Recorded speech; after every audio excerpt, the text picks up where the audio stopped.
Section 1. You will hear a conversation between Thomas and Nadia, who are waiting at the airport.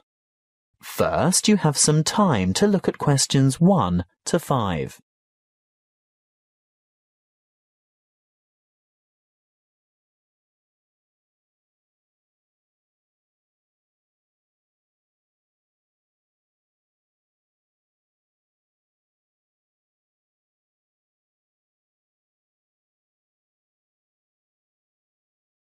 You will see that there is an example that has been done for you. On this occasion only, the conversation relating to this will be played first. Where have you been, Nadia? Browsing in the bookshop. What took you so long? You said you were only going to be away 5 minutes. I was only gone for a quarter of an hour. Nadia said she was away for a quarter of an hour.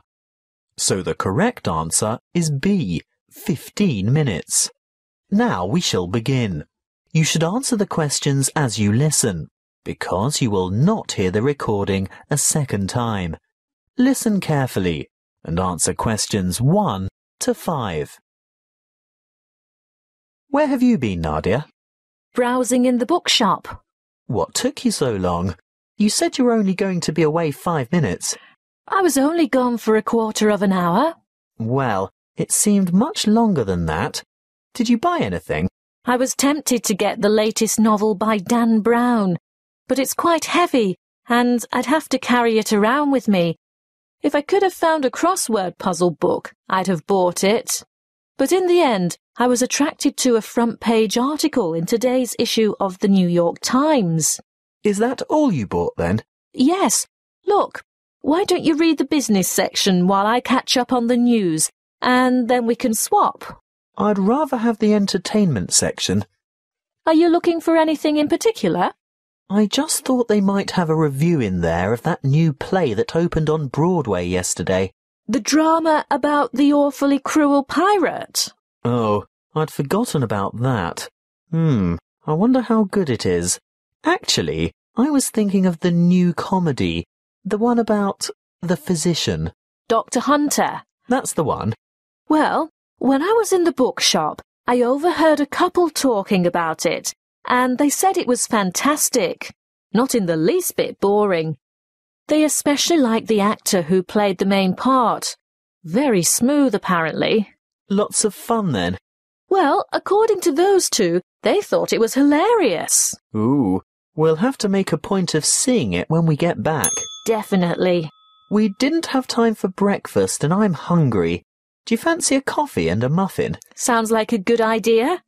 And how will you have your coffee today? Long and black as usual? I think I might have something different this morning. What? You don't mean a flat white or some other milky one? Oh, I don't know. I want something to perk me up. An espresso, short and black with sugar? Perfect. Will that be with a chocolate muffin or a berry muffin? I'll try to stay off chocolate. The berry sounds healthier. And I'll have a plain one with butter. Won't be long. Before you hear the rest of the conversation, you have some time to look at questions 6 to 10.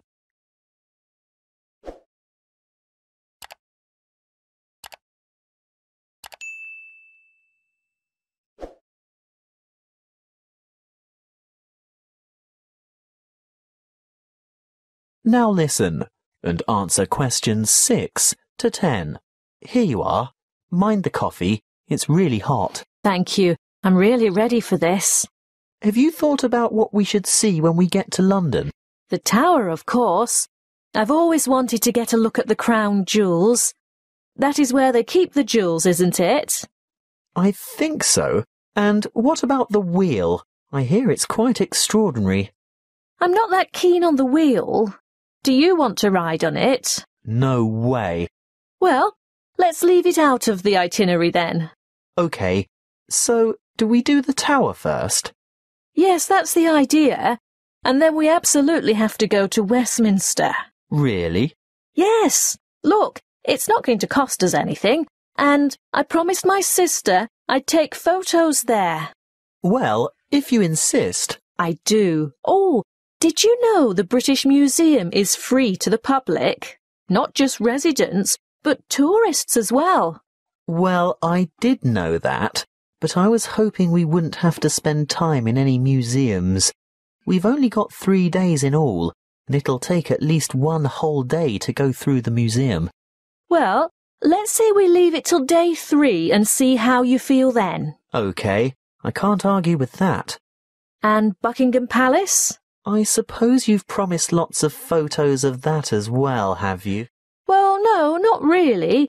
But we can't say we've been to London and haven't seen the Queen's Palace. I guess not. And there's the added benefit that it won't cost anything as well. Oh, Thomas, it's not that I'm afraid of spending money. It's just that I want to see all the traditional sites first. Good. I'm glad that's sorted. Listen, I think they just called our flight. That is the end of section 1. You now have half a minute to check your answers.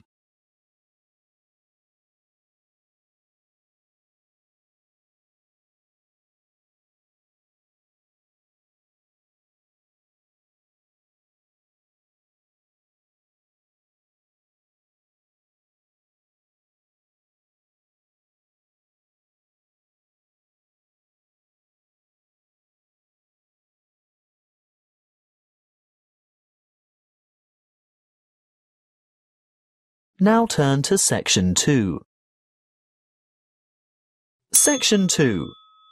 You will hear a tour guide talking to a group of visitors at a museum. First, you have some time to look at questions 11 to 15.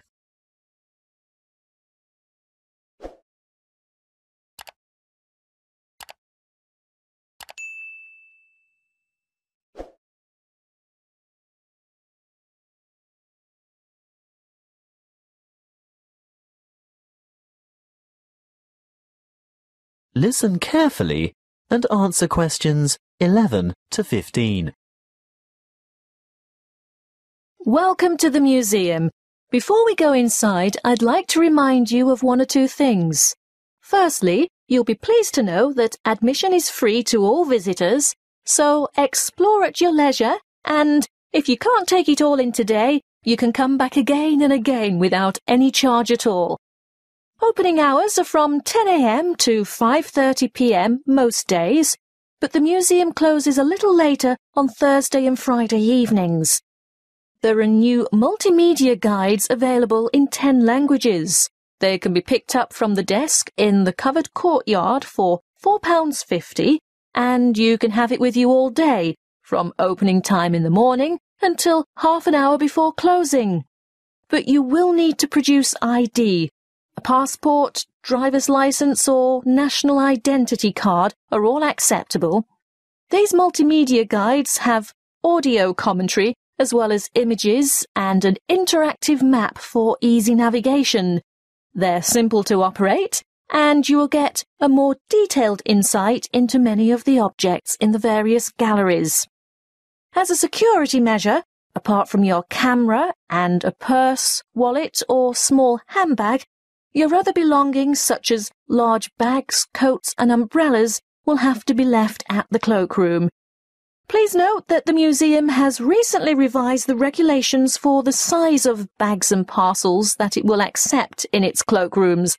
I think the maximum size is 40 by 40 by 50 centimetres with a maximum weight of 8 kilograms. The only exception to this is prams and pushchairs. There is a charge of £1 per item. The main cloakroom is to the left of the main entrance, and there is another one at the north entrance.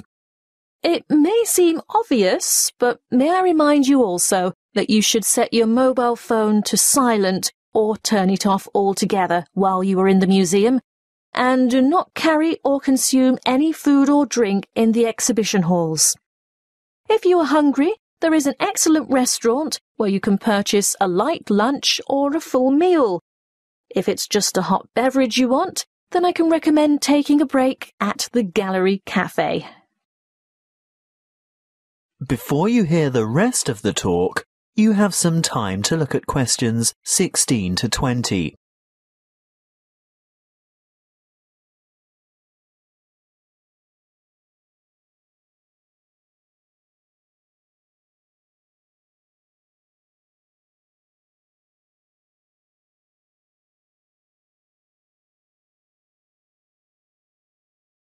Now listen and answer questions 16 to 20. As we enter the museum from the south by going through the main entrance, as I said before, you'll find the cloakroom immediately on your left, and on your right is the museum shop. They have an outstanding range of postcards and souvenirs in there, and it's well worth a visit, but perhaps best left till you're on your way out. Then you'll know exactly what you want. The big room to the right of the entrance, behind the shop, is the reference library. Straight ahead of you, yes, the huge circular room is the main reading room. If you decide to go in there, please keep noise to a minimum out of respect for the writers and scholars who use it for their research. The reading room is surrounded by what is known as the Great Court. Indeed, it used to be an open courtyard, but you will see that it is now completely covered by a magnificent glass and steel structure. If you walk around the Great Court in a clockwise direction, on the west side you'll see the entrance to the Long Hall of Ancient Egypt, which has an amazing collection of Egyptian antiquities. The gallery behind the reading room, directly opposite the entrance, is devoted to China and Southeast Asia. Here you'll see Chinese civilization explored chronologically from the Neolithic period through to the 21st century. The restrooms for both men and women are located in the northeast corner of this floor, but don't worry, there are others available on the floors above. Another huge gallery extends along the eastern side of the courtyard, and this is given over to Greece and Rome. The sculptures in this section are absolutely spellbinding. Take your time looking at all the exhibits, and when you're ready to view what's on the next floor, take the magnificent marble staircase by the entrance. That is the end of section 2. You now have half a minute to check your answers.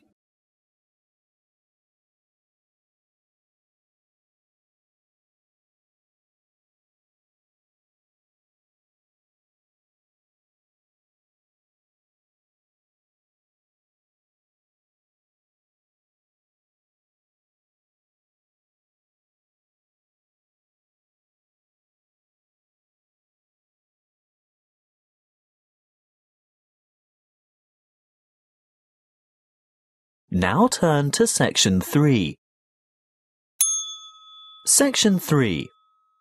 You will hear a conversation between a lecturer and a psychology student asking for advice about research methods. First, you have some time to look at questions 21 to 25.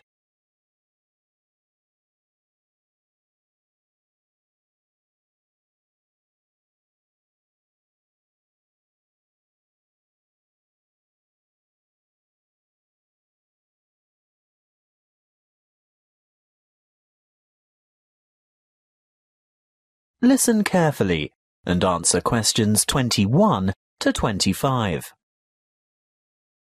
Good morning. Now, what is it you want to discuss today? Good morning, Dr. Reed. This assignment you've given us is the first psychology experiment I've had to do, and I'm not sure where to begin or which steps to take. Well, conducting your first psychology experiment can be quite a complicated and confusing process, but just remember that like other sciences, psychology uses the scientific method and bases its conclusions upon empirical evidence. What do you mean by empirical evidence? Well, empirical evidence is established by observation rather than theory. And the scientific method?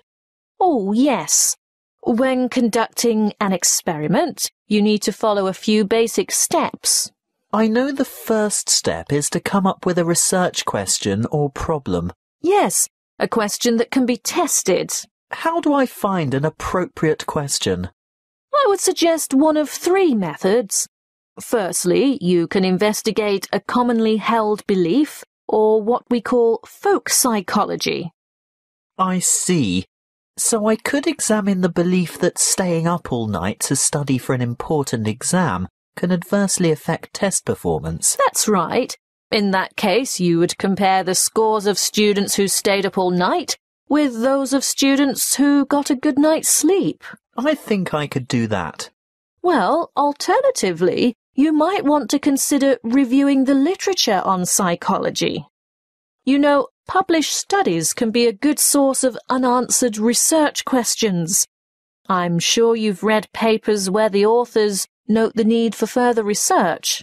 So I would come up with some questions that remain unanswered. Correct.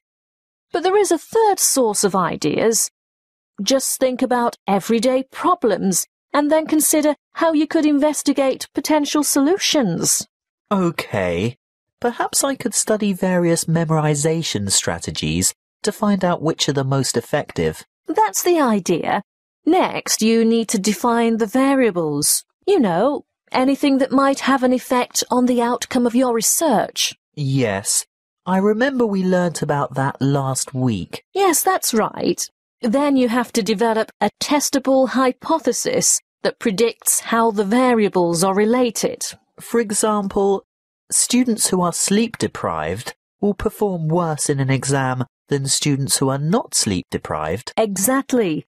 Once you have developed a hypothesis, you must carry out background research. I can use books, journals, online databases and websites. Yes, all of those. I covered the reasons for background research in last Friday's lecture, didn't I? What you have to remember at this stage is to take careful notes and generate a bibliography of your sources. Before you hear the rest of the conversation, you have some time to look at questions 26 to 30.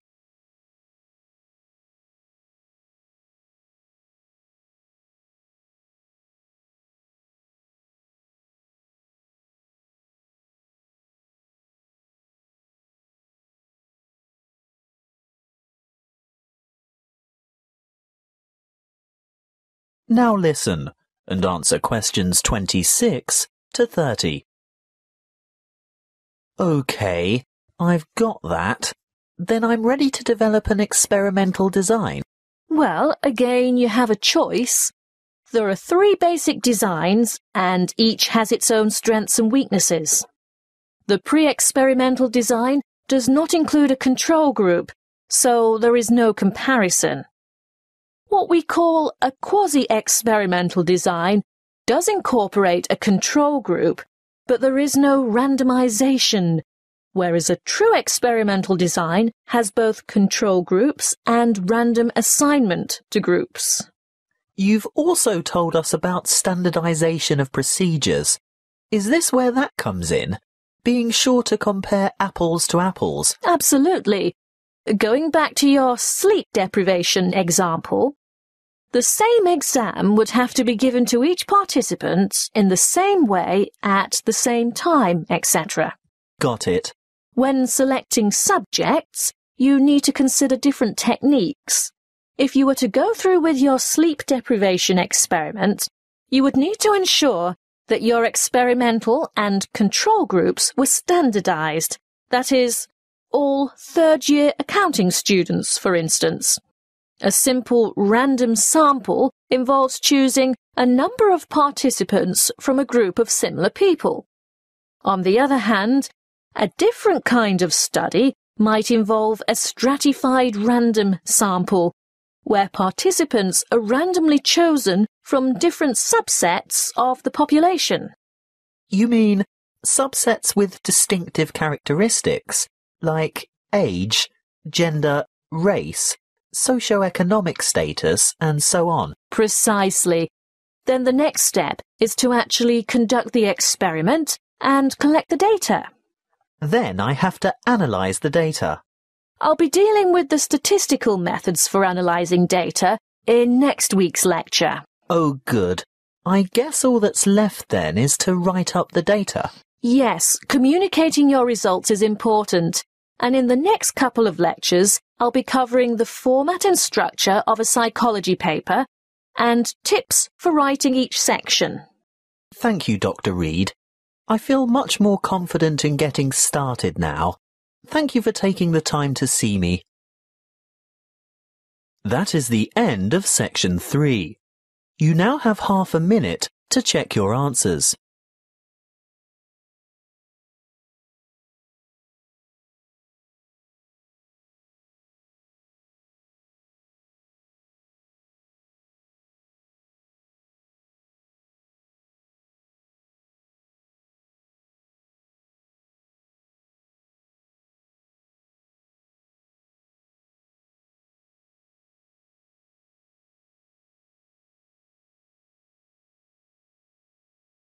Now turn to section 4. Section 4. You will hear a lecture on the production and trade of rice. First, you have some time to look at questions 31 to 40.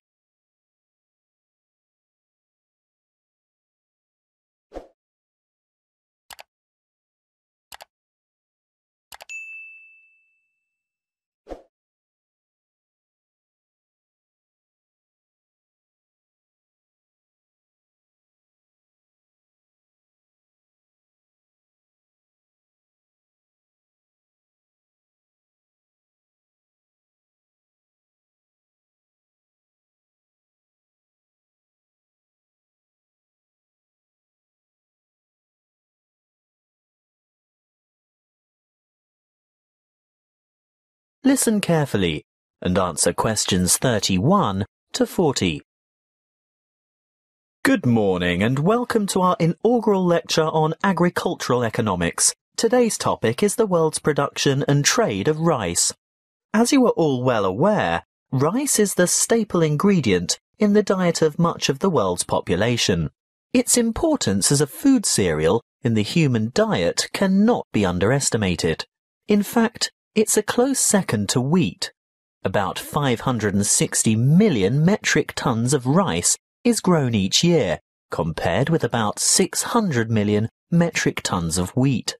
Coarse grains, such as corn, sorghum, barley, oats, rye and millet mostly go into animal feed, which, by the way, is seen by many as a wasteful and inefficient use of fertile land, because around 4 kilos of grain is needed to produce about half a kilo of beef.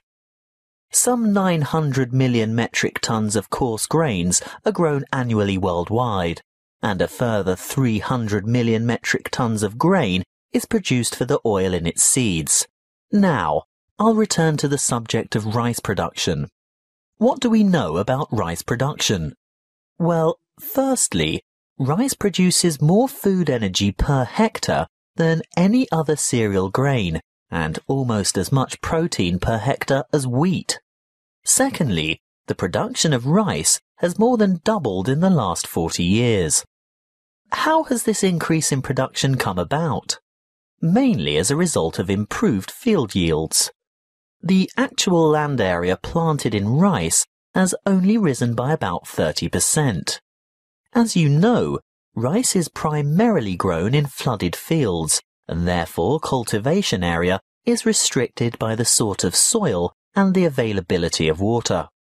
Although rice can be grown on dry land, it is essentially after all a type of grass.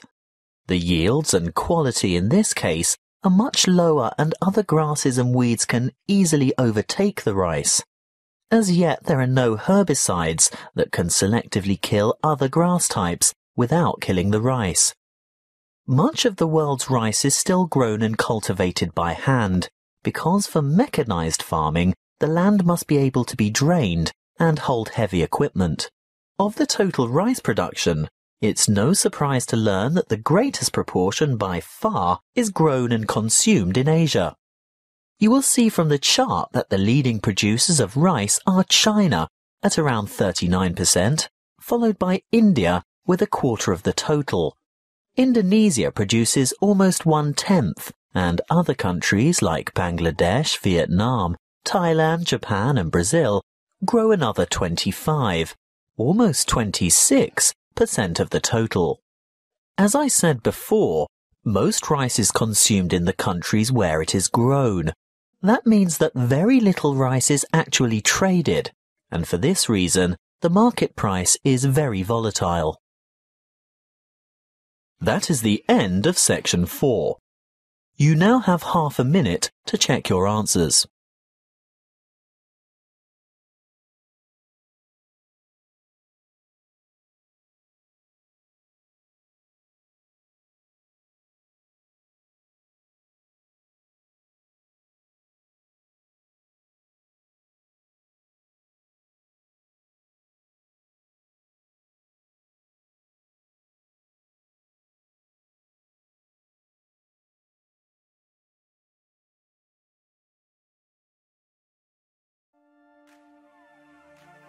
That is the end of the listening test.